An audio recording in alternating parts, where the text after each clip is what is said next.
Baik, kembali lagi bersama saya Kevin Ustani. Di sini saya akan mereview jurnal yang berjudul Evaluasi Sesuai Lahan Fisik untuk Produksi Kapas Tada Hujan, Jagung, Padi Dataran Tinggi, dan Sorghum di area Aibobo, Ethiopia Barat. Yang pertama, mulai dari review dari pendahuluan. Keputusan penggunaan lahan yang tepat sangat penting untuk mencapai produksi lahan yang optimal untuk menjamin kelestarian lingkungan. Evaluasi secara fisik memegang peran penting dan memelihara dan mengembangkan lahan digunakan secara spesial. Pertanian di Ethiopia telah lama menjadi prioritas dan fokus kebijakan nasional seperti pertanian development lead industri nasional. Di wilayah dataran rendah barat negara itu, tempat penelitian ini dilakukan sebagian kecil studi skala dilakukan untuk menilai sumber daya alam wilayah, terutama untuk tujuan perencanaan penggunaan lahan regional. Yang kedua, metode atau bahan. Ada beberapa metode. Yang pertama, deskripsi wilayah. Yang kedua, jenis pemanfaatan lahan dan persyaratannya. Yang berikut, analis agroklimat, deskripsi dan karakterisasi satuan pemetaan tanah, evaluasi dan pemetaan kesesuaian lahan, estimasi potensi produksi. Yang berikut masuk hasil dan pembahasan.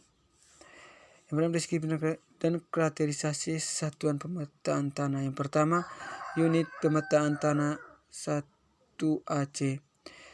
Satuan ini mengacu pada tanah berdrainase tidak sempurna yang terjadi pada bentuk lahan datar.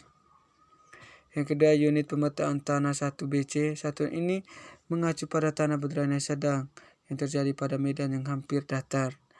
Yang ketiga, unit pemetaan tanah 1EL.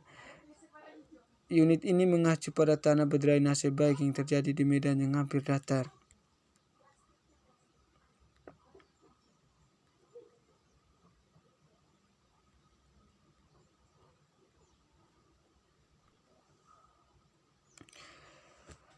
Analisis kesenjangan hasil. Hasil terbatas, suhu radiasi, hasil simulasi tada hujan, dan hasil yang ditentukan lahan yang diharapkan diperkirakan menggunakan persamaan 21, 22, dan 23 masing-masing, dan hasilnya disajikan demikian.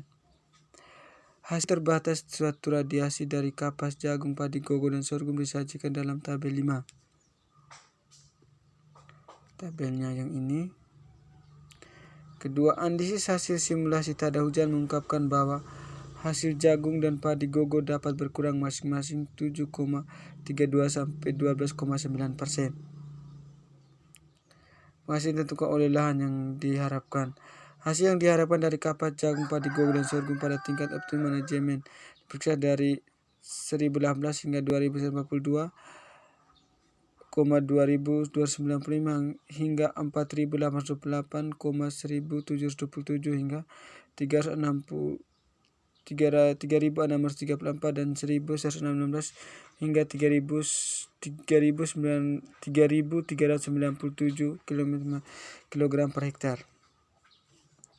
Hanya itu saja hasil review jurnal. Saya ucapkan terima kasih. Selamat pagi.